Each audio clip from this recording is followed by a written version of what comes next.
ہم نے اپنے پڑوسیوں کو محروم کر دیا، ہم نے اپنے برادران کو محروم کر دیا، ہم نے اپنی نقل و حرکت سے، اپنے کردار سے، اپنی بود و باش سے، اپنے روز و شب سے اپنے دین کو بدنام کر دیا۔ آج مجھے یہ کہتے ہوئے حیرت بھی ہوتی ہے، افسوس بھی ہوتا ہے، دل بھی دکھتا ہے کہ اس مبارک رات میں ہمارے جوان بائیکوں پر بیٹھ کر طوفان بدتمیزی بپا کرتے ہیں، اور یہ گھر میں ننگا ناچ آج اس سوشل میڈیا کے ذریعے ساری دنیا تک جاتا ہے، اور دنیا میں یہ پیغام پہنچتا ہے کہ یہ ہیں اللہ کو ایک ماننے والے، یہ ہیں سرکار دو عالم کی رسالت کا کلمہ پڑھنے والے، یہ ہیں اپنے آپ کو امن و آشتی کا علم بردار بتانے والے کہ جن کی حرکتوں سے روڈ پہ چلنا مشکل ہو گیا، جن کی آتش بازیوں سے روڈ کراس کرنا مشکل ہو گیا۔ بھائی تو دین کا پیغام پہنچانے آیا تھا، آقا تو آخری نبی ہیں، اب سلسلہ نبوت تو ختم ہو گیا، اب کوئی نبی تو نہیں آئے گا، اب کوئی رسول تو نہیں آئے گا۔ تیرے پڑوس میں اگر کوئی اسلام سے محروم ہے تو تجھے اپنے کردار سے یہ بتانا تھا کہ یہ میرا دین ہے، تجھے اخلاق سے بتانا تھا یہ میرا دین ہے، تجھے اپنے روز و شب سے بتانا تھا یہ میرا دین ہے۔ اللہ کے نبی نے تین قسمیں کھا کر فرمایا واللہ لا یؤمن، واللہ لا یؤمن، واللہ لا یؤمن، اللہ کی قسم وہ شخص مسلمان نہیں ہے، اللہ کی قسم وہ شخص مسلمان نہیں ہے، اللہ کی قسم وہ شخص مسلمان نہیں ہے۔ قیل من یا رسول اللہ، پوچھا گیا اللہ کے نبی کس کی بات کر رہے ہو، کون ہے جو مسلمان نہیں ہے؟ سرکار دو عالم نے فرمایا الذی لا یأمن جارہ بوائقہ، جس کے ظلم سے، جس کے ستم سے اس کا پڑوسی محفوظ نہ ہو۔ قربان جائیے آقا کے نظام دعوت پر کہ آقا نے یہ نہیں کہا کہ جس کے ظلم سے مسلمان محفوظ نہ ہو، ہرگز نہیں، آقا نے فرمایا جس کے ظلم سے پڑوسی محفوظ نہ ہو، خواہ وہ پڑوسی مسلمان ہو، خواہ وہ پڑوسی عیسائی ہو، خواہ وہ پڑوسی سکھ ہو، خواہ وہ پڑوسی یہودی ہو، خواہ وہ پڑوسی ہندو مذہب کا ماننے والا ہو، پڑوسی بہرحال پڑوسی ہے، کسی مذہب کا ہو۔ آج جو ہمارے ملک کا ماحول ہے، جیسے معاشرے میں ہم جیتے ہیں، ہمارا گھر ادھر ہے، پڑوس میں غیر مسلم کا ہوتا ہے، ایک طرف سکھ کا بھی ہوتا ہے، ایک طرف عیسائی کا بھی ہوتا ہے، یہی ہمارے ملک کی خوبصورتی ہے، یہی اس ملک کا گہوارہ پن ہے، یہ چمن ہے جس میں قسم قسم کے پھول ہیں۔ اپنے کردار سے ہمیں ان پڑوسیوں تک ایمان پہنچانا تھا، اپنے اخلاق سے ہمیں ان پڑوسیوں تک ایمان اور کلمہ پہنچانا تھا، اور انہیں یہ بتلانا تھا کہ یہ میرا ایمان ہے جو آپ کے ساتھ حسن سلوک کی اور آپ کے ساتھ اچھی زندگی گزارنے کی دعوت دیتا ہے۔ لیکن ہم نے اپنی اس فریضے کو ادا نہیں کیا ہے، ہم نے اس ذمہ داری کو ادا نہیں کیا ہے، جس کا انجام اور نتیجہ ہمارے سامنے ہے کہ پڑوسی پڑوسی سے لڑ رہا ہے، ہم آپس میں ایک دوسرے کے خون کے پیاسے ہو گئے ہیں، ایک دوسرے سے لڑتے اور جھگڑتے ہیں۔ امن و آشتی کی فضا کو قائم کیجئے، پڑوسی کو پڑوسی سمجھیے،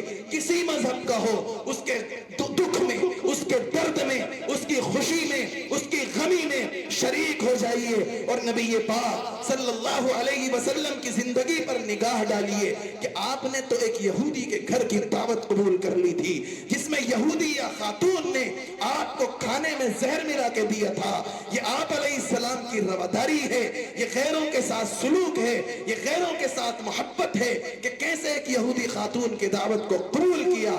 ہمیں اسی سانچے میں ڈھلنا ہوگا، اخلاق نبی کو اپنی زندگی میں لانا ہوگا، اسی کردار کو اپنانا ہوگا، تو انشاءاللہ یہ چمن معمور ہوگا۔ نغمہ توحید سے اس چمن کے اندر پھر وہی کلمے کی گونج ہوگی، کلمے کے ترانے ہوں گے۔ آج جس کلمے کو پڑھتے ہوئے ڈرتے ہیں، ہمیں امید ہے انشاءاللہ جن سے خوف کھاتے ہیں انہی کی زبانوں پر کلمہ ہوگا۔ اقبال کی زبانی پھر ہم یہ کہہ سکیں گے کہ پاسباں مل گئے کعبے کو صنم خانے سے، ہے آیا یورش تاتار کے فسانے سے، پاسباں مل گئے کعبے کو صنم خانے سے۔ یہ دو باتیں میں نے آپ کے سامنے رکھی ہیں۔ نمبر ایک، ہمارے لیے بنیادی چیز ہمارا عقیدہ ہے، اس کو مضبوط کریے، اس کو پختہ کریے، اور دل میں بسا لیجئے کہ اللہ کی مرضی کے بغیر کچھ نہیں ہوا ہے نہ کبھی ہو سکتا۔ ہم جن حالات میں بھی ہوں سب اللہ کی مرضی سے ہے. انشاءاللہ پلٹیں گے حالات, تبدیل ہوں گے انشاءاللہ. تو ہم یہ عقیدہ بٹھا لیں کہ اللہ ہی ہم سب کا رب ہے, وہ جس حال میں رکھے وہ اس کی مرضی ہے, ہم اسی پر راضی ہیں. اور دوسری بات, یہ پیغام لے کر یہاں سے جائیں کہ ہم اس پیغام کو صرف اپنے تک محدود نہیں رکھیں گے.